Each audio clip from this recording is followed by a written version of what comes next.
Another frequently asked question that I get is how often can child custody and visitation orders be modified?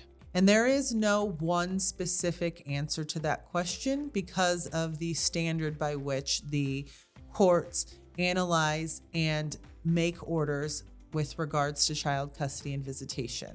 There are two separate standards that the courts must look at depending upon where you are within your proceeding: prejudgment and post-judgment. In a prejudgment situation, the court must analyze whether or not, when a moving party files for a modification of child custody and visitation, whether or not it's in the best interest of the children to grant the requested modification. This is separate and apart from the standard that the judge must look at if it is post-judgment.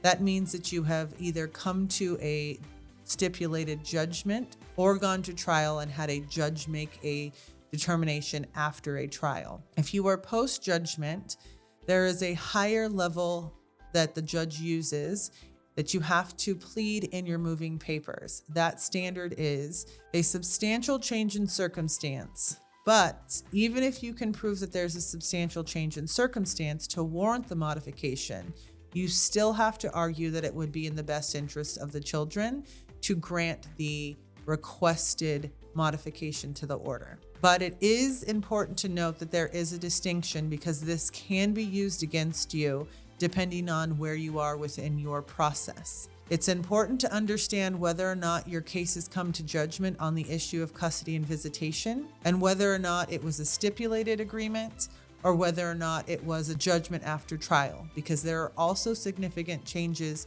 of when you can go back to court with an agreement or after a noticed hearing and the judge has taken evidence and testimony in determining the best interests of the children. All of these things are important to take into consideration when going to court for a modification.